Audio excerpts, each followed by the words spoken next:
ही नवीन generation जी आहे, ज्याला तुम्ही जेनजीज म्हणता, अल्फा म्हणता, त्यांच्या एकमेकांसोबत कनेक्ट होण्याचे प्रकार वेगळे आहेत. ते वेगळ्या प्लॅटफॉर्म्सवरती कनेक्ट होतात, वेगळ्या प्लॅटफॉर्मवरती लोकांशी बोलतात.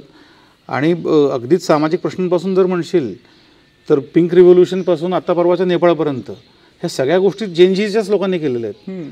त्यामुळे ते एकमेकांपासून तुटलेले आहेत, त्याचा संवाद कमी झाला आहे किंवा त्यांची सांस्कृतिक समज नाहीशी होते असं मला वाटत नाही. सांस्कृतिक अनुभवांची देवाणघेवाण करण्याचे मार्ग बदलत आहेत आणि तो ट्रान्झिशनचा फेज आहे.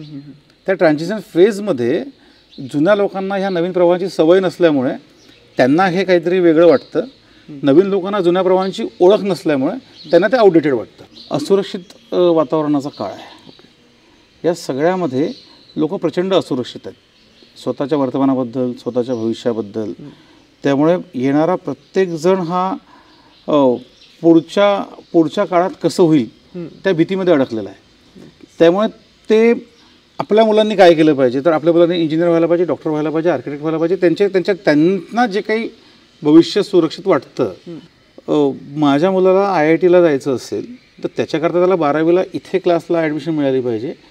त्याच्याकरता मग शाळा ही असली पाहिजे, त्याकरता प्री प्रायमरी ती असली पाहिजे. म्हणजे पुण्यातल्या उत्तम समजल्या जाणाऱ्या शाळांच्या प्री प्रायमरीच्या ॲडमिशन करता आदल्या दिवशी लोक तिथे जाऊन अंथरून टाकून रांगेत झोपतात. इथपर्यंत ती भीती लोकांची पोचलेली आहे. त्यांचे हेतू चांगले असतील, त्यांचे मार्ग चुकीचे आहेत. शिक्षणाचा उद्देश काय? शिक्षणाचा उद्देश आहे स्वतःला, स्वतःच्या परिसराला, जगाला समजून घेण्याची दृष्टी म्हणून बघायचं की नोकरी मिळणं साधन म्हणून बघायचं. एक हा जरा पर्पजचा मुद्दा. दुसरा मुद्दा, आज एवढा पैसा खर्च करायला लागतो कारण शासन तेवढा पैसा इन्व्हेस्ट करत नाही सार्वजनिक शिक्षणामध्ये. म्हणजे माझ्या भोवतालच्या प्रत्येक पालकाला माझ्यावर विश्वास ठेव, प्रत्येक, म्हणजे माझ्याकडे ताई ज्या काम करतात त्यांच्या मुलीला, त्यांना स्वतःला, याच्यात जे लोकांना मी काम करायला भेटायचो त्या लोकांना, ऊसतोडणी कामगारांपासून तर रस्त्यात रिक्षा चालवणाऱ्या माणसापर्यंत, हॉटेलच्या वेटरपासून तर बाहेर सफाई करणाऱ्या कामगारापर्यंत प्रत्येकाला स्वतःच्या मुलाला चांगलं शिक्षण द्यायचं. आणि दुर्दैवाने सरकारी शाळा त्यांच्या स्वप्नातलं चांगलं शिक्षण द्यायकरता पुरेशा पडत नाहीत असं त्यांना वाटतंय.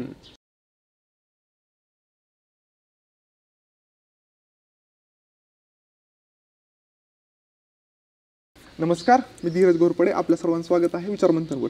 विचारमंथनची एक विचारधाराच अशी आहे की लोकांपर्यंत नवनवीन दृष्टिकोन पोहोचवणे, लोकांना वैचारिक प्रगल्भता वाढण्यासाठी जे काही इम्पॉर्टंट आहे अशा सगळ्या लोकांशी चर्चा करून जे काही विचारमंथन होईल त्यातून जो काही गाभा निघेल तो लोकांपर्यंत पोहोचवणे. आणि या दृष्टिकोनाने काम करणारे साहित्य, नाटक आणि समाजाचे वेगवेगळे पैलू लोकांसमोर आणणारे परेश जयश्री मनोहर सर आज आपल्यासोबत आहेत. त्यांनी महाराष्ट्रभर जो फेमस आहे तो तुळशी कट्टा चालू केलेला आहे. त्यामध्ये वेगवेगळे दर महिन्याला नाटकं असतात, देखील स्वतःच्या खर्चाने ते करत असतात. तर तुमचं खूप खूप स्वागत सर विचारमंथनवर. तुमचं इंट्रोडक्शनमध्येच काही गोष्टी सांगितल्या की तुम्ही तुळशी कट्टा आयोजित करता. तर नक्की या तुळशी कट्ट्याची सुरुवात कुठून झाली आणि कशी झाली त्याची बॅकस्टोरी आम्हाला समजून घ्यायची. तुळशीदास नावाचा माझा खूप जवळचा मित्र होता, तुळशीदास किल्लेदार. तो गायक होता, त्याची सांस्कृतिक समज फार चांगली होती. आणि तो 2018मध्ये कॅन्सरने गेला. अचानकच त्याला कॅन्सर आयडेंटिफाय झाला आणि त्याला वाचवता नाही आला आम्हाला. तर हे घर सगळं जेव्हा बांधणं चाललं होतं तेव्हा या घरामध्ये सांस्कृतिक गोष्टी वेगवेगळ्या घडत राहाव्यात असं डोक्यात प्लॅन होता. तो आधीपासूनच होता. आणि मग तुळशी गेल्यानंतर असं होतं की तुळशीची आठवण पण जिवंत राहिली पाहिजे आणि सांस्कृतिक करायचं ते करायचंच आहे. तर म्हणून मग तुळशी कट्टा हे नाव आम्ही घेतलं. आणि मागचे साधारणतः 3.5 वर्ष झाले, म्हणजे एक महिन्यामध्ये बोलायचं तर 40 महिने झाले सलग दर महिन्याला एक कार्यक्रम आपण इथे करतो. तो नाटकांचा असतो, गाण्यांचा असतो, कवितांचा असतो, शास्त्रीय नृत्याचा असतो. वेगवेगळ्या गोष्टी सांस्कृतिक जगणं समृद्ध करायला मदत करतील अशा गोष्टी इथे घडाव्यात असा आमचा प्रयत्न आहे. म्हणजे साहित्य जिवंत ठेवण्यासाठी आणि लोकांपर्यंत पोहोचवण्यासाठी तुम्ही तुळशी कट्ट्याचे निर्माण केलं. नाही, साहित्य जिवंत आहेच, लोकांची सांस्कृतिक समज पण चांगली आहे. मुद्दा आणि मी काहीही करायकरता काही करत नाही. मला आवडतं म्हणजे इतरांना पण आवडेलच. जर माझ्यासारख्या एखाद्या माणसाला नाटक बघायला आवडू शकतं तर नाटक जर समोर होणार असेल तर बघणाऱ्या कुठल्याही माणसाला आवडू शकतं असं मला वाटतं. मुद्दा असा असतो की ती नाटकं आमच्यापर्यंत पोहोचतात का, आमच्या गावात येतात का. तर आमच्या गावांमध्ये नाटकं होत नाहीत. खूप आधी इथे कारखान्यावरती नाटकं व्हायची 80-90मध्ये. पण नंतर मग मोबाईल आले, टी व्ही आले, त्यानंतर मग सार्वजनिक मनोरंजन बंद होऊन ते मोबाईलवरती नाही, आता घरात मनोरंजन पोहोचलं, सीमित राहिलं. त्यामुळे मग नाटकवाले पण गावांमध्ये येत नाही आणि गावातले लोक नाटक बघायला शहरात जात नाही. तर तेवढाच फक्त भाग आहे की मी असं मानतो की तुळशीकट्टा हा गावातले प्रेक्षक आणि नाटक करणारे कलाकार यांच्यामधलं एक फक्त ब्रिजिंग मॉडेल आहे की आम्ही फक्त त्या दोघांना एकत्र सांगण्याचा प्रयत्न करतो. त्यापेक्षा त्याच्या पलीकडे जाऊन सांस्कृतिक काहीतरी दृष्टिकोन घडावा किंवा लोकांची साहित्यिक समज वाढवावी असा कुठलाही दृष्टिकोन मी ठेवलेला नाही. मला नाटक बघायला मजा येते. नाटकातनं जे जगणं समोर येतं ते मला अनुभवायला आवडतं आणि मग ते इतरांनाही आवडत असेलच असं गृहीत धरून ज्यांना कोणाला आवडतं अशा लोकांनी एकत्र येण्याची जागा इतकंच त्याच्याकडे मी बघतो. त्यापेक्षा फार त्याला मोठे थेरॉटिकल कोणतीच बाजू मी म्हणणार नाही की तो सगळा विचार करूनही केलेला आहे. हे आवडतंय म्हणून आहे, एवढंच आहे. नक्कीच नक्कीच सर. हे जे तुम्ही दर महिन्याला एक नाटक ठेवता तर एक दर्जेदार नाटक दर महिन्याला यावं म्हणून तुम्हाला नक्की काय काय अडचणी येतात? बरं नाही, अजूनपर्यंत अडचण नाही आल्यात. म्हणजे असं झालं आहे की सुरुवातीला आम्हाला असं वाटायचं की लोक येतील का बोलवलं तर. मग आम्ही लोकांना फोन वगैरे करायचो. मग पहिल्या दिवशी जेव्हा पहिला कार्यक्रम झाला कुरूपचा तेव्हा मी याद्या काढत होतो की किती लोक येऊ शकतील. मला वाटतं 30-35 लोक येतील, 40 लोक येतील. पण 60-70 लोक आलेत. म्हटलं की ठीक आहे, कारण शेवटी संख्येचा प्रश्नच नाही आहे. ज्यांना आवडतं त्यांनी एकत्र यावं इतकाच मुद्दा आहे. आता असं झालं आहे की आता नाटक करणाऱ्यांना पण तुळशीकट्ट्यावर नाटक करावं असं वाटतंय आणि बघणाऱ्यांना पण पुढच्या महिन्यात काय असेल हे बघावं असं वाटतंय. म्हणजे साधी एक गोष्ट झाली की आत्ता मार्च 2026 पर्यंतचे प्रयोग लागून झालेत. 3 महिन्याचे पुढचे कार्यक्रम ठरलेले आहेत. त्याच्या पुढच्या पण बोलणी सुरू आहेत. आणि मागच्या महिन्यातला ऑक्टोबरचा कार्यक्रम मला वाटतं की 5 ऑक्टोबरला झाला होता, 5 की 6 ऑक्टोबरला. आणि या महिन्याचा कार्यक्रम 22 नोव्हेंबरला होता.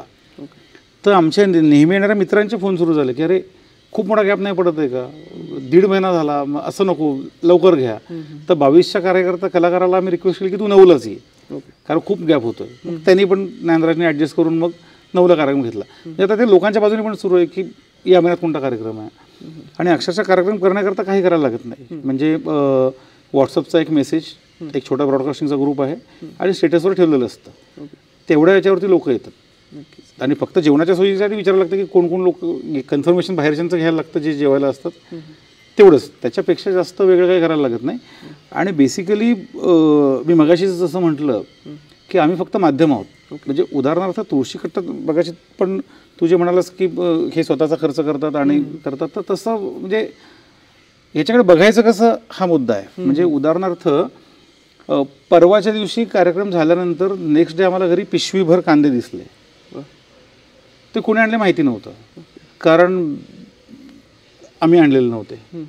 मग नेक्स्ट डे चेक करत याला विचार त्याला विचार करताना कळलं की ते आमच्या अतुल खंडोडे म्हणून दादा आहे साखरवाडीचा, ते अख्खं कुटुंब 40 महिन्यातले 40 पैकी 38 कार्यक्रमांना आलं असेल किमान. इतकं रेग्युलर पूर्ण कुटुंब येतं त्यांच्या 2 वर्षाच्या मुलापासून वडिलांपर्यंत. त्यांनी ती पिशवी आणून ठेवली. मागे स्टेजवर वरच्या जागेवरती त्यांनी एक बेंच आणून बसवला सिमेंटचा केलेला. किंवा मग दरवेळेस आम्ही झोळी फिरवतो, लोक 3-4 हजार त्या झोळीमध्ये टाकतात. किंवा कधी कोण म्हणतं की रे आमचा कालिदास अडसूळ नावाचा मित्र आहे, त्यांनी एक वेळा असं घरची मटकी, गावरान मटकी आणि बाकी गोष्टी तर म्हटलं की लोक जेवतात ना तर त्यांना कामात येईल म्हणून आणून दिली.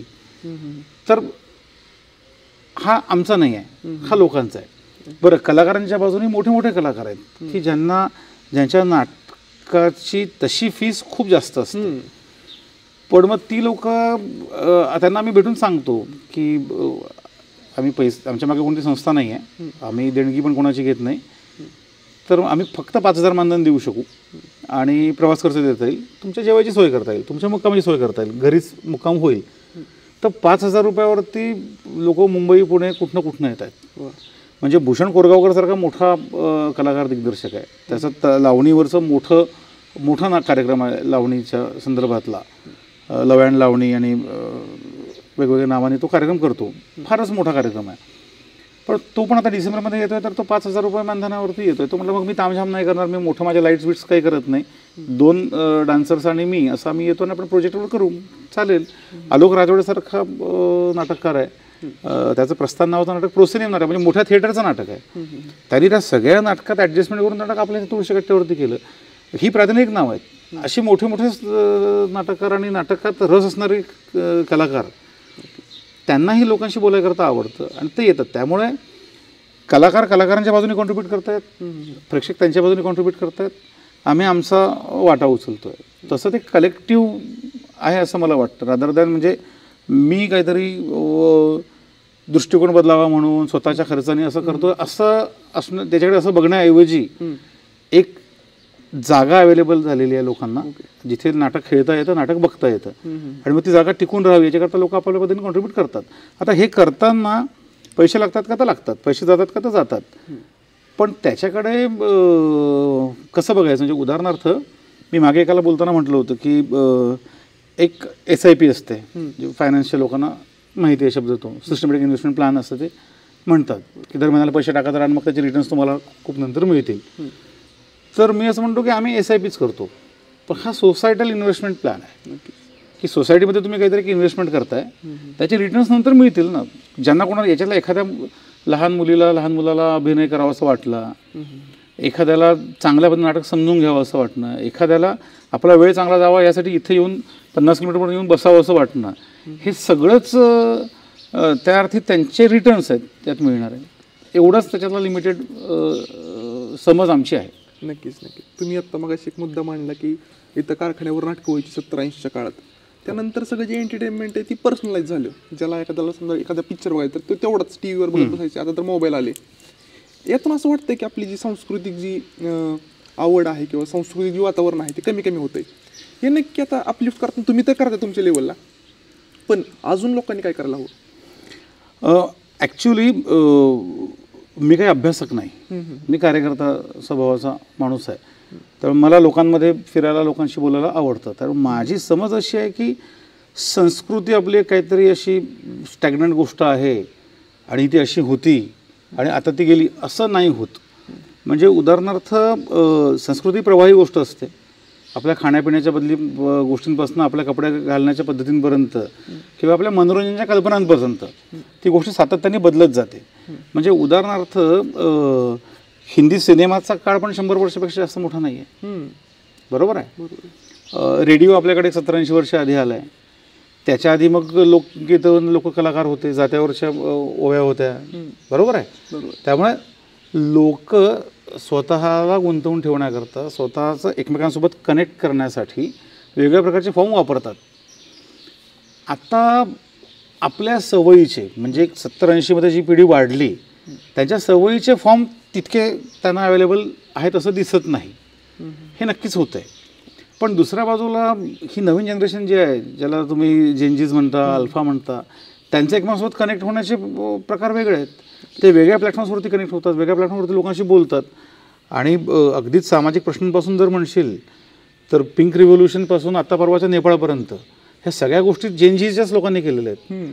त्यामुळे ते एकमेकांपासून तुटलेले आहेत, त्याचा संवाद कमी झाला आहे किंवा त्यांची सांस्कृतिक समज नाहीशी होते असं मला वाटत नाही. सांस्कृतिक अनुभवांची देवाणघेवाण करण्याचे मार्ग बदलत आहेत आणि तो ट्रान्झिशनचा फेज आहे. त्या ट्रान्झिशन फेजमध्ये जुन्या लोकांना ह्या नवीन प्रवाहाची सवय नसल्यामुळे त्यांना हे काहीतरी वेगळं वाटतं, नवीन लोकांना जुन्या प्रवाहांची ओळख नसल्यामुळे त्यांना ते आउटडेटेड वाटतं. पण ही फेज काही काळात सेटल होईल असं मला वाटतं. पण माझा विश्वास आहे तरुणांवरती पण आणि लहान मुलांवरती विशेष जास्त. नक्कीच. तुम्ही आत्ता तरुणांचा विषय काढला. तरुणांचं काय आलं सध्या की तरुणांचं पूर्ण आयुष्य किंवा जी नवीन पिढी आहे त्यांचं सगळं आयुष्य हे पेरेंट्सच डिसाईड करत बघतात की बालवाडीत त्याला कुठल्या शाळेत टाकायचं, त्यानंतर काय करायचं. त्यांना स्वतःची डिसिजन मेकिंग त्यांना कधी दिलंच नाही असं वाटते मला. त्याचसोबत तुम्ही आता भटकंती करता, सहली आहेत, त्या सर्व गोष्टी त्याचा नक्की किती जे पाल्य आहेत त्यांच्यावर कशा प्रकारे पॉझिटिव्ह इम्पॅक्ट पडू शकतो की ते स्वतःचं जीवन स्वतःच्या पद्धतीने जगू शकतील? मला विशेषतः असं वाटतं की हा सगळा काळ जो आहे ना, हा सगळा काळ हा याच्याकडे कसं बघूयात, हा काळ असुरक्षित वातावरणाचा काळ आहे.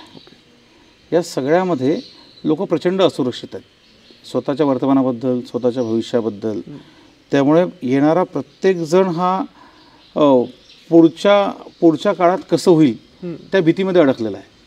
त्यामुळे ते आपल्या मुलांनी काय केलं पाहिजे तर आपल्या मुलांनी इंजिनियर व्हायला पाहिजे, डॉक्टर व्हायला पाहिजे, आर्किटेक्ट व्हायला पाहिजे. त्यांना जे काही भविष्य सुरक्षित वाटतं, म्हणजे उदाहरणार्थ मी लहान असताना 80च्या काळामध्ये बँकेत नोकरी लागली किंवा पोस्टात नोकरी लागली की आता झालं असं वाटण्याचा छोटा काळ होता. आता ते पुढे जाऊन इंजिनियर आणि मायक्रोसॉफ्टला गेला, IT ला गेला, तो ऑनसाईट गेला, म्हणजे US ला गेला, युरोपला गेला की त्यांना बरं वाटतं. तसं वाटण्यात काही चुकीचं नाही म्हणजे पालक म्हणून, पण त्याचं अतोनात प्रेशर घेऊन ठेवणं आणि त्याच्यातून मुलांचा आज खराब करणं. म्हणजे उदाहरणार्थ माझ्या मुलाला IIT ला जायचं असेल तर त्याच्याकरता त्याला 12वीला इथे क्लासला ॲडमिशन मिळाली पाहिजे, त्याच्याकरता मग शाळा ही असली पाहिजे, त्याकरता प्री प्रायमरी ती असली पाहिजे. म्हणजे पुण्यातल्या उत्तम समजल्या जाणाऱ्या शाळांच्या प्री प्रायमरीच्या ॲडमिशन करता आदल्या दिवशी लोक तिथे जाऊन अंथरून टाकून रांगेत झोपतात, इथपर्यंत ती भीती लोकांची पोचलेली आहे. त्यांचे हेतू चांगले असतील, त्यांचे मार्ग चुकीचे आहेत. तर मला स्वतःला असं वाटतं की माणसाला फिरायची आवड पाहिजे, माणसांना वाचायची आवड पाहिजे आणि माणसाने भयमुक्त जगलं पाहिजे. म्हणजे बेफिकीर नाही म्हणत आहे मी, पण उद्या जे काय होईल ते वाईटच होईल या भीतीने आज नष्ट करून टाकणं हे चांगलं नाही आहे. हे चांगलं नाही आहे. मुलांना मोकळं ठेवलं पाहिजे, मुलांना काय आवडतं त्याचा विचार केला पाहिजे. आणि बेसिकली मला असं वाटतं की नीट स्ट्रक्चर्ड पद्धतीने विचार करणंच कमी झालं आहे. मग ते शिक्षणाबद्दल पण होत नाही. तर माझी मुलं जेव्हा जिल्हा परिषद शाळेमध्ये शिकायची तेव्हा लोक मला म्हणायचे की तुझ्याकडे पैसे नाहीत का, तू चांगल्या नोकरीत आहे, मग तू मुलांना चांगल्या शाळेत का पाठवत नाही, चांगलं शिक्षण मिळालं पाहिजे. मग चांगलं शिक्षण म्हणजे काय असं जेव्हा विचारतो तेव्हा मग लोकांकडे उत्तर नसतं. मग ते CBSE बोर्डाची शाळा, ICC बोर्डाची शाळा, मग नंतर ग्लास फसाडच्या बिल्डिंग, मग घ्यायला येणारी गाडी, आठवड्यातले 3 युनिफॉर्म्स, आणि मुलं मग फ्रेंच शिकतात, मग जर्मन शिकतात, इंग्लिश मिडियममध्ये शिकतात. तर मग मी त्यांना एकाच विचारतो की तुम्हाला इंग्रजी भाषा आली पाहिजे की इंग्रजी माध्यमात शिकलं पाहिजे, आणि शिक्षणाचा पर्पज काय. तर पर्पजवरती आल्यानंतर पर्पजचा विचार कोणी करत नाही. तर आपण आपल्या जगण्याचा पर्पज हरवत चाललो आहोत, तर तो आपल्यासोबत आपण मुलांचा आपण हरवतो आहे.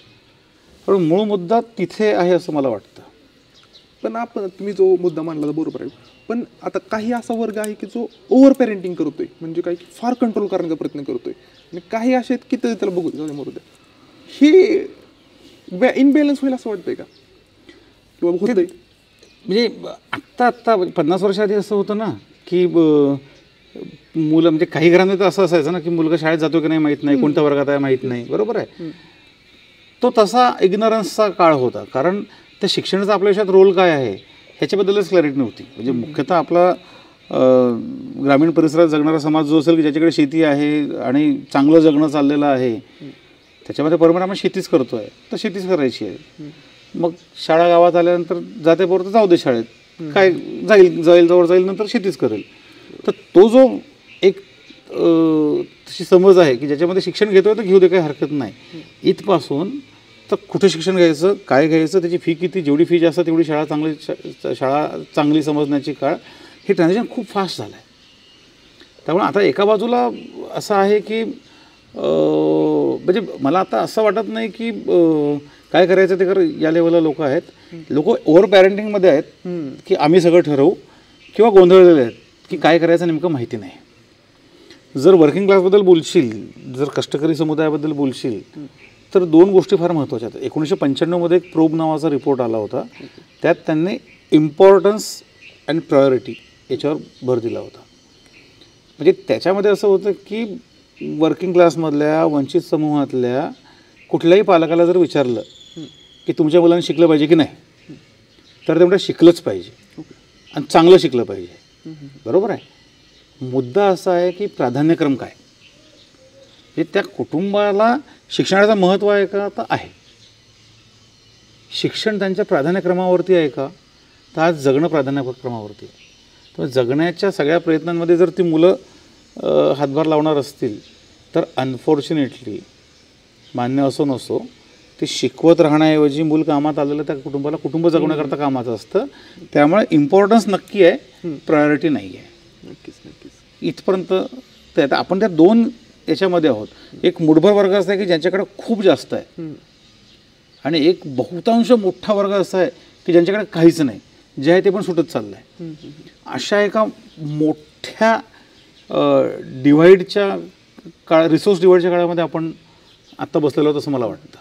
नक्कीच नक्कीच. हा जो तुम्ही मुद्दा मांडला ना, त्यातून एक मला रील म्हणू शकतो किंवा मी आठवली की एक जो मुलगा आहे किंवा मुलगी असेल, त्यांचं लहानपणापासून 10वीपर्यंत शिक्षण बघितलं जर चांगल्या शाळेत म्हणलं तर प्रतिवर्षी कमीत कमी 50,000 खर्च धरला तर 10 वर्ष जवळपास 5 लाख रुपये झाले. तिथून पुढे 11वी 12वी तिथे 1-2 लाख रुपये फी धरू आपण, तरी 14-15 लाख रुपये झाले. ग्रॅज्युएशनला तर त्याचा खर्च वेगळा, पण टोटल बघायला गेलं तर 25-30 लाख रुपये खर्च येतो. आणि त्यानंतर जेव्हा तो मुलगा कामाला लागतो त्याला असतो पगार 15,000. मग बेसिक क्वेश्चन होतो, जर त्या घरच्यांनी एवढी ओढाताण करून एवढं सगळं करून त्याला शाळेत घालण्यासाठी 25-30 लाख रुपये खर्चले, ते जर SIP मध्ये किंवा FD मध्ये जर टाकले असते तर हे पगारापेक्षा जास्त पैसे आले असते. मग शिक्षणाचं महत्व नक्की नोकरी घेणं काय? सॉरी, मला हसायला याच्याकरता आलं की हा जो मुद्दा आहे ना, हाच प्रॉब्लेमचा असं मला वाटतं. म्हणजे मगाशी मी पर्पजबद्दल म्हणत होतो, तर त्याचं काय म्हणजे उदाहरणार्थ पर्पजला आपण वेगळं असं म्हणत की शिक्षणाचा उद्देश काय.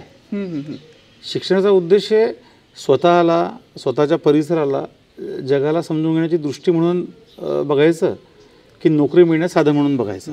एक हा झाला पर्पजचा मुद्दा. दुसरा मुद्दा, आज एवढा पैसा खर्च करायला लागतो कारण शासन तेवढा पैसा इन्व्हेस्ट करत नाही सार्वजनिक शिक्षणामध्ये. म्हणजे माझ्या भोवतालच्या प्रत्येक पालकाला माझ्यावर विश्वास ठेव, प्रत्येक म्हणजे माझ्याकडे ताई ज्या काम करतात त्यांच्या मुलीला, त्यांना स्वतःला, याच्यात जे लोकांना मी काम करायला भेटायचो त्या लोकांना, ऊसतोडणी कामगारांपासून तर रस्त्यात रिक्षा चालवणाऱ्या माणसापर्यंत, हॉटेलच्या वेटरपासून तर बाहेर सफाई करणाऱ्या कामगारापर्यंत प्रत्येकाला स्वतःच्या मुलाला चांगलं शिक्षण द्यायचं. आणि दुर्दैवाने सरकारी शाळा त्यांच्या स्वप्नातलं चांगलं शिक्षण द्यायकरता पुरेशा पडत नाहीत असं त्यांना वाटतंय. कारण आपल्या भोवतालचं वातावरण असं निर्माण झालेलं आहे की सरकारी शाळा फालतू आणि खाजगी शाळा चांगल्या. त्यामुळे ते जे काही शक्य असेल तो सगळा पैसा खर्च करून मुलांना खाजगी शाळेमध्ये टाकत सुटले. बरोबर आहे. पण मग जर सरकारी शाळा ह्या सर्वसामान्य गरिबांकरता नाही, सर्वसामान्य माणसांसाठी आहेत. सार्वजनिक दवाखाने हे आरोग्य नीट करण्यासाठी आहे, ते गरिबांचे आरोग्य नीट करण्यासाठी नाहीत. सरकारी शाळा ह्या चांगलं शिक्षण देण्यासाठी आहेत, त्या गरिबांच्या मुलांना शिकवण्यासाठी नाहीत. सार्वजनिक वाहतूक व्यवस्था, बसेस, रेल्वे, ट्रेन्स ह्या सार्वजनिक म्हणजे सगळ्यांच्या वाहतूक व्यवस्था आहेत. त्या ज्यांच्याकडे पैसे नाहीत, ज्यांना गाड्या अफोर्डेबल नाहीत, त्यांनी कसा तरी प्रवास करण्यासाठी नाहीत. ही जी मानसिकता आहे ना की सरकारी ते वाईट आणि खाजगी ते चांगलं, त्या मानसिकतेपोटी, त्या दबावापोटी पण पालकांना शक्य नसतानाही मुलांना खाजगी शाळेमध्ये टाकून खर्च करायला लागतोय. का तर त्यांना असं वाटतं की मुलांचं भवितव्य चांगलं पाहिजे, ते चांगलं होण्याकरता चांगल्या शाळेत टाकलं पाहिजे. आणि आमच्या शाळेत अशा नाहीत. म्हणजे जर आता जो बघशील तर सरकारी शिक्षणावरचा खर्च कमी कमी होत चाललाय. म्हणजे आता जिल्हा परिषद खाजगी शाळा 7वीपर्यंत दिसतात, 8वी ते 10वीचं काय, 11वी 12वीच्या किती सरकारी शाळा आहेत, अनुदान असलेल्या शाळा आहेत. आता मागच्या 20 वर्षात अनुदान मिळणं बंद झालं आहे सरकारी. त्यामुळे ज्या शाळा त्या खाजगी शाळाच वाढत आहेत. बरोबर आहे. तर हा जो ट्रॅप आहे की नाही, हा खाजगी व्यक्तिगत आशा आकांक्षा आणि सार्वजनिक इन्फ्रास्ट्रक्चर, तर आकांक्षा वेगळ्या दिशेने वेगाने वाढत आहेत, इन्फ्रास्ट्रक्चर वेगळ्या दिशेने नष्ट होत चाललं आहे. आणि त्या इन्फ्रास्ट्रक्चरबद्दलची समज पण विशिष्ट पद्धतीने नष्ट करत आणलेली आहे इथल्या धोरणकर्त्यांनी. सरकारी तेवढं वाईट, खाजगी तेवढंच चांगलं. त्यातून हा सगळा शिक्षणाचा खर्च पण वाढत चालला आहे. आणि शिकायचं कशा करता ह्याच्याबद्दल स्पष्टता नसेल तर मग जे सगळे करतात ते आपण करतो असं आहे. मग आपण पण तेच करतो. जसं तुला मागे बोलताना म्हणत होतो की युरोपमध्ये लोक 3 पीस ब्लेझर आणि कोट घालून फिरतात, त्यांच्या नॉर्मल जगण्याचा भाग आहे कारण गारठा आहे. तर आमच्या इथे उत्तरेतल्या लोकांनी थंडीच्या काळात ते घालणं ठीक आहे, पण माझ्या वागळवाडीत पण लग्न करताना लोक जर कोट घालून लग्न करत असतील आणि वर पत्र्याचा मंडप असेल आणि ते घामाने निथळणार असतील आणि परत त्या कोटचं वर्षभरानंतर काय करत त्यांना माहिती नसेल, आता ह्याच्याबद्दल त्यांना चिडवता येऊ शकतं, त्यांना आजच्या भाषेत ट्रोल करता येऊ शकतं, किंवा त्यांच्या चांगल्या जगण्याच्या आकांक्षा त्याचं मूर्तरूप असं आहे की तुम्ही रेबॅन घालता का, तो 20,000चा असेल का, माझा फर्स्ट कॉपी आहे, तो मला रस्त्यावरचा तो देतो 150 रुपयात, त्याच्यावर रेबॅन लिहिलं आहे की नाही. मग तुमचा ओरिजिनल असं ना, माझ्याकडे पण रेबॅन आहे. बरोबर. तर ही मला तुमच्यासारखं कोट अँड कोट चांगलं जगायचं आहे. मग माझे मॉडेल्स कोण आहेत? तर ते मॉडेल्स 3 पीस घालणारे आहेत, मग मी पण घालणार. ते रेबॅन वापरणार आहेत, मी पण वापरणार. ते नाईकी वापरतात, मी नाईके वापरीन. मी एक स्पेलिंग बदललेला फर्स्ट कॉपी वापरीन, सेकंड कॉपी वापरीन, फोर्थ कॉपी वापरीन. पण मला तुमच्यासारखं जगायचं आहे ना. मग त्या आकांक्षा पूर्ण करण्याचे माझेही माध्यम आहेत. आता ह्याच्याकडे बघून मला त्यांच्या आकांक्षांबद्दल प्रेम वाटतं आणि त्यांना जे करायला लागतंय आणि त्यांना जे मिळत नाही आहे आणि हे त्यांना खूप भारी आहे असं वाटतंय, त्या वाटण्याबद्दल वाईट वाटतं. नक्कीच. गफलत तिथे आहे असं माझं मत आहे. म्हणजे प्लॅनिंग न करता दुसऱ्याचं बघून आपल्याला तसं अचीव करण्यासाठी केलेली धडपड म्हणू शकतो आपण याला. तसं एका दृष्टीने म्हणता येईल, पण माझा दृष्टिकोनच तसा नाही. म्हणजे मला असं वाटतं की माझ्याजवळ मॉडेल्सच नाहीत ना. म्हणजे चांगलं जगणं म्हणजे काय, याच्याच माझ्याजवळ मॉडेल कोण आहेत? तर ज्याचा उत्तम मोठा बंगला आहे, ज्याला समाजात मान आहे, जो चांगले कपडे घालतो, ज्याची पोरं चांगल्या शाळेत जातात, ज्याच्या लग्नात मोठा खर्च होतो, ज्याच्याकडे 2, 3, 4 गाड्या आहेत, बरोबर आहे, ज्याच्याकडे खूप लोक कामाला आहेत, तो माणूस मोठा, ती फॅमिली मोठी. आणि मग मला त्या फॅमिलीपर्यंत जायचं आहे, मला तसं बनायचं आहे. मग तसं बनायचं असेल तर माझ्याकडे रिसोर्सेस अवेलेबल नाहीत. बरोबर. मग माझं स्वप्न पूर्ण करण्याचा दुसरा मार्ग काय आहे? तर चल ठीक आहे, मी हे करीन, मी असं करीन. मग लोक ते फॉलो करण्याचा स्वतःच्या आकांक्षांना मरू न देता त्यांना जगवण्याचे केविलवाणे प्रयत्न, असं मी याच्याकडे बघतो फ्रँकली स्पीकिंग. आणि मी पोज घेत नाही आहे. मला जेन्युइनली असं वाटतं की प्रत्येकाच्या मनात चांगलं जगण्याची आकांक्षा आहे. ते चांगलं जगायचं म्हणजे कसं हे माहिती नाही, ते करण्याकरता काय करायचं हे माहिती नाही. म्हणजे समोर दिसतंय मला तसं करता आलं पाहिजे असं मला वाटत राहणं, तो माझ्याकरता मला त्याचं वाईट पण वाटतं आणि त्यांच्यात अजून त्या आकांक्षा आहेत हे बरं पण वाटतं. तसं त्याचा गोंधळ तसा आहे तो माझ्यासाठी तरी. सध्याच्या काळात बघतोय की आपण मुलं किंवा पेरेंट्स पण आहेत ते फार कॉम्पिटिशनच्या मागे लागलेले आहेत आणि त्यातून आपलं जाणवतं दमादमाने का कॉम्पिटिशन मागे लागलेत, तर त्यांचा कॅपिटलिस्टिक बिहेवियर किंवा माइंडसेट झाला आहे. तुम्ही सांगितलं की प्रायव्हेट ते चांगलं, सरकारी ते नाही चांगलं. तर त्या दृष्टिकोनाने काय झालं ते अभ्यास अभ्यास अभ्यास कॉम्पिटिशन कॉम्पिटिशन, त्यामुळे त्यांचं साहित्याकडे लक्ष थोडं कमी झालं जाणवतं. तुम्ही तुळशी कट्टाही तुम्ही आयोजित करता, तर तुमच्या तुळशी कट्ट्यामध्ये लहान मुलं आहेत किंवा तरुण आहेत त्यांचा नक्की का नंबर किंवा म्हणू शकतो आकडा किती आहे, आणि साहित्याने ही जी नवीन पिढी आहे किंवा तरुण पिढी आहे त्यांच्यावर कशा प्रकारे पॉझिटिव्ह इम्पॅक्ट होऊ शकतो? बेसिकली साहित्याने तरुण पिढी काय, म्हातारे काय, माझ्या वयाचे लोक काय, प्रत्येकाच्याच आयुष्यात फरक पडतो. साहित्य कोणकोणत्या प्रकारचं, वाचन साहित्य असेल, सांस्कृतिक उपक्रम असतील, गावांमध्ये होणाऱ्या वेगवेगळ्या सांस्कृतिक जगण्याचा भागात म्हणून येणाऱ्या गोष्टी असतील, त्या सगळ्यांचा त्यावर परिणाम होत असतो. आत्ता वाचन कमी झालं आहे असं म्हणावं तर जर फेसबुकवर बघितलं तर 50 लोक 50 पद्धतीने गोष्टी लिहित आहेत. त्या सकस आहेत का माहिती नाही, म्हणजे धाडसानी म्हणता येईल की सकस आहेत. बरं, पण मग आतापर्यंत जेव्हा फक्त छापील शब्दांमध्ये तुमचं सगळं साहित्य होतं, मेनस्ट्रीम साहित्य, तेव्हा मग ते पुस्तक छापण्याकरता लागणारे सगळे व्यवहार करायला ज्यांना जमतं, कवितांपासून बाकीच्या गोष्टी ते करत होते. ज्यांना जमत नाही त्यांचं काय, तर सोशल मीडियाने त्यांना हे ॲव्हेन्यूज अवेलेबल करून दिलेत की मग ते त्यांच्या छोट्या कथा लिहितील, ते कविता लिहितील. त्या ठिकाणी आहेत, त्या चांगल्या आहेत की वाईट आहेत त्या चर्चेत मी जात नाही. माणसांना मुक्तपणे व्यक्त व्हायची संधी मिळते आहे का? संधी मिळते, ते तिथे करतायत. आपण आपलं चांगलं साहित्य असं म्हणण्याच्या आपल्या फ्रेंड्स कोणत्या आहेत? म्हणजे आपल्या इथे मराठी वाचणाऱ्या जरा एक 20-25 वर्ष आधीचं जर बघितलं तर ही लोक नासे फडके आणि वपू काळ्यातून बाहेर पडत नव्हते. पुढच्या टप्प्याला ते पु ल देशपांडे आणि त्याच्यातून एखाद्या फ्रेममधनं बाहेर पडत नाही. पण आत्ता त्यात अजून पण असं आहे की आता कुठं काय चांगलं कोण लिहितंय, आता कुठं काय कोण वाचतंय, आणि मुलं वाचत नाही आजकालची. तर मुलं वाचत नाही असं म्हणताना मी शेवटचं पुस्तक कधी वाचलं? माझ्या घरात लायब्ररी आहे का? म्हणजे माझ्या घरात लहानपणापासून लायब्ररी. मी रस्त्यावरनं पुस्तकं विकत घ्यायचो जुनी पुण्यात. अजूनही आमचे मित्र आहेत, समीर, सरोज, प्रभाकर, त्यांच्याकडनं पुस्तकं मी रेग्युलर घेतो. तर मी वाचत असेल आणि माझ्या घराची सवय वाचनाची असेल तर माझी मुलं पण लहानपणी पुस्तक वाचायला लागतील. मी वाचत नाही, मी एकही सांस्कृतिक साहित्यिक कार्यक्रमाला जात नाही, मी माझ्या मुलांना कधी अशा कार्यक्रमांना नेलेलं नाही, त्यांना असं एक्सपोजर दिलेलं नाही. आणि मी म्हणत राहतो की आजकाल ना आजची पिढी फारच नालायक आहे, अजिबातच वाचत नाही. ती वाचत नाही का ते घर वाचत नाही. जर घर वाचणारं असेल तर मुलं वाचतात, घर वाचणारं नसेल तर मुलं वाचत नाहीत. आत्ता बालसाहित्यामध्ये खूप वेगवेगळ्या प्रकारांचे प्रयोग होत आहेत. ते प्रयोग शहरांमध्ये अडकलेले आहेत, ते ग्रामीण भागापर्यंत पोहोचत नाही आहे. ह्याच्यामध्ये शहरी पुस्तक विक्रेत्यांच्या व्यावसायिकतेचा पण प्रश्न आहे. त्यांना अजूनही असं पटत नाही की गावांमध्ये पुस्तकं विकली जाऊ शकतात.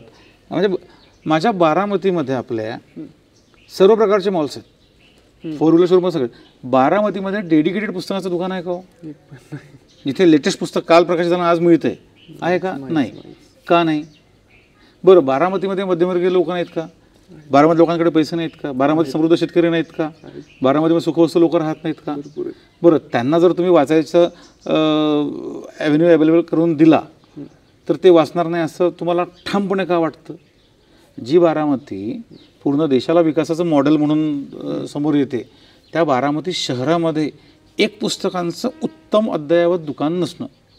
म्हणजे माझ्याकडे मॉल्स आहेत, माझ्याकडे क्रॉसवर्ड नाही आहे, माझ्याकडे एकही उत्तम म्हणजे अनेक छोटे छोटे प्रयत्न चालू आहेत, वेगवेगळे लोक प्रयत्न करत आहेत. लक्ष्मण जगताप सर आहेत की जे लोकांना पुस्तकं वाचण्याकरता प्रयत्न करतात. अजून एक दुसरे गृहस्थ आहेत जे वर्तमानपत्राचं मला वाटतं काम करतात आणि जी पुस्तकं लोकांना मागणीप्रमाणे पुरवतात. असे 1-2 जण आहेत. पण जसं बारामतीमध्ये एखाद्या डॉमिनोज पिझ्झावाल्याला पिझ्झाचं आउटलेट ओपन करताना भीती वाटत नाही की ते ग्रामीण भागात पिझ्झाचं आउटलेट कसं ओपन करू, तसं पुस्तक विक्रेता दुकानदाराला बारामती पुस्तक इन्व्हेस्ट का करावं असं वाटत नाही. केलं मे बी थोडा वेळ लागेल, होणारच नाही असं नाही ना. पण ती मानसिकता जी आहे की गावात कोण वाचत नाही आणि आपल्याला पण असं वाटतं की आता मी पुण्यात जाईन तर पुण्यात पुस्तकाच्या दुकानात किती वेळा जाईन, नाही होत ना. पण तो जो गॅप आहे की नाही, तो गॅप दृष्टिकोनाचा पण आहे. म्हणजे मला पुस्तक वाचणं महत्त्वाचं वाटत नाही, पुस्तक विकणाऱ्याला माझ्यापर्यंत पुस्तक आणून देणं महत्त्वाचं वाटत नाही. मग ती अडचण सगळी मराठीच्या पुस्तकांच्या 500 प्रतीची एक आवृत्ती निघते. 12 कोटीचा महाराष्ट्र आहे. उत्तम चालणारं पुस्तक 4 आवृत्ती 5 आवृत्तीपर्यंत जातं, 500-500 हजारच्या आवृत्ती निघतात. हे जे आहे ना, हे विक्रेत्यांनी पण आउट ऑफ बॉक्स विचार करायची गरज आहे आणि आपल्यासारख्यांनी पण वाचन आणखीन कसं प्रमोट करता येईल त्याबद्दल जास्त प्रयत्न करण्याची गरज आहे. पण मुळात वाचन कमी होतं आहे का, तर एका बाजूला प्रिंटेड फॉर्ममध्ये वाचन कमी होतं आहे, दुसऱ्या बाजूला स्क्रीनवरचा वेळ खूप चालला आहे. तो क्रिएटिव्ह वाचनावर न जाता तो रील्स आणि बाकीच्या स्क्रोलिंगवर चालला आहे आणि त्या सगळ्यातून कॉन्सन्ट्रेशनचं वाताहत झालेली आहे. ते एकात एक या सगळ्या गोष्टी अडकलेल्या आहेत असं मला वाटतं. पण मी हा पण अनुभव सांगतो की जेव्हा मी जनवाचनासाठी काही काम करायचो, संघटनेचं काम करताना, तेव्हा गावांमध्ये मुलांमध्ये पुस्तकांचा टाकून दिला आणि बसून राहिलं की मुलं पुस्तक म्हणजे मुलांना आईवडील ओढून घरी घेऊन जायचे तर मुलं जायला तयार नसायची. आत्ताही माझं म्हणणं तेच आहे की तुम्ही मुलांसमोर इंटरेस्टिंग पुस्तकं ठेवताय का, कलरफुल मस्त चित्रांची पुस्तकं, देखणी पुस्तकं ठेवताय का? तुम्ही ठेवत नाही ना. आमचा ऋषिकेश दाभोळकर नावाचा मित्र आहे, त्यांनी जानेवारी महिन्यामध्ये फलटण ते सासवड अशी गोष्टदिंडी नावाचा एक उपक्रम केला होता. तो चालत गावांमधून सुटला आणि गावांमधून चालत त्यांनी मुलांना गोष्टी सांगणं आणि पुस्तकं दाखवणं काम केलं. त्याला एकाही गावात असा अनुभव आला नाही की लोक म्हणले की बाबा तुमचं काही पुस्तकात आमच्याकडे काय करू नका. त्याला एकाही गावात असं नाही झालं की पुस्तकं टाकली आहेत आणि मुलांनी पुस्तकाला बघितलं नाही आणि मुलं बाहेर खेळत बसली, नाही झालं. त्याला 8 दिवसामध्ये स्वतःला शिकायला हे मिळालं की मुलांना पुस्तकं हवी आहेत, गावातल्या लोकांना पुस्तकांवर बोलणारा माणूस चालणार आहे, पुस्तकं चालणार आहेत, ती द्यायची कशी, ती पोचवायची कशी हा पुढचा मुद्दा. पण जर दिलं तर लोक वाचायला बघायला तयार आहेत असं मला अजूनही वाटतं. नक्कीच सर, हा दृष्टिकोन तुम्ही मांडला. तुम्ही म्हणता काम करताय, पण आमच्यासाठी तर हा चांगला दृष्टिकोनच आहे. एक शेवटचा प्रश्न, विचारमंथन मार्फत आता जी अल्फा जनरेशन आहे किंवा जी जेनझी आहे किंवा जी तरुण मंडळी आहेत त्यांना काय सल्ला द्याल? मी मोठ्यानं सल्ला देईन जे जेनझी आणि अल्फा नाहीत की त्यांनी ह्या पिढ्यांवर विश्वास ठेवायला शिकलं पाहिजे. त्यांच्या व्यक्त व्हायची भाषा वेगळी असेल, त्यांच्या व्यक्त व्हायची माध्यमं वेगळी असेल. मी त्यांचं समर्थन करणार नाही सगळ्या बाबतीत, पण मी म्हणेन की त्यांच्यावर विश्वास ठेवा. कारण आपण ज्या जगात जन्म घेतला त्याचा पेस पूर्ण वेगळा होता. आणि ही मुलं जन्माला येताना स्मार्टफोन हातात घेऊन जन्माला आलेली आहेत, बरोबर आहे. त्यामुळे त्यांचा जगाकडे बघण्याचा पर्स्पेक्टिव्ह वेगळा आहे. त्यांची संवेदनशीलता आहे का? आहे. तिला नीट समजून कसं घ्यायचं ती, म्हणजे मला असं वाटतं की माझी आणि जेनजींची भाषा वेगळी आहे. आम्ही बोलतो मराठीच किंवा इंग्रजी किंवा हिंदी, पण ते जी भाषा बोलतात ती भाषा मला कळत नाही, मी जे सांगू पाहतो ते त्यांना कळत नाही. त्यामुळे तो भाषेचा पूल कसा नीट करता येईल ही आपली जबाबदारी जास्त, कारण आपण मोठे आहोत. त्यामुळे विश्वास टाकून समजून घेणं आणि वेळ देणं हे करायला पाहिजे. दुसऱ्या बाजूला जेनजीजनी ते जे काही करत आहेत ते आपल्यापर्यंत पोहोचवण्यासाठी पण प्रयत्न केले पाहिजेत, कारण त्यांच्या दृष्टीने आपण मागास आहोत, ते आपल्यापेक्षा पुढचे आहेत. बरोबर. तर मग आपण मागे पडलेलो जर असू तर आपल्याला सोबत आणण्याकरता त्यांना पण काही प्रयत्न करायला लागणार आहेत. तर त्यांच्या काही गोष्टी त्यांनी आपल्याला शिकवायला लागणार आहेत, तर त्यांनी आपल्याला शिकवावं, आपण त्यांना समजून घ्यावं, मला एवढंच वाटतं. नक्कीच सर. आज आपण तुळशी कट्टा असेल, साहित्य असेल, नंतर जे सगळ्यात महत्त्वाचा मुद्दा आहे की पुढची पिढी जी आहे की तरुण मंडळी आहेत किंवा जेनजी अल्फा वगैरे आहेत, त्यांना समजून घेतलं पाहिजे आणि त्यांच्याकडनं काहीतरी शिकलं पाहिजे. तुम्ही फार चांगले मुद्दे मांडले. तुम्ही आज आम्हाला तुमच्या एवढ्या बिझी शेड्यूल म्हणून आम्हाला वेळ दिला, त्याबद्दल तुमचे खूप खूप धन्यवाद. तुमच्या पुढच्या वाटचालीसाठी विचारमंथनकडून तुम्हाला खूप खूप शुभेच्छा. धन्यवाद.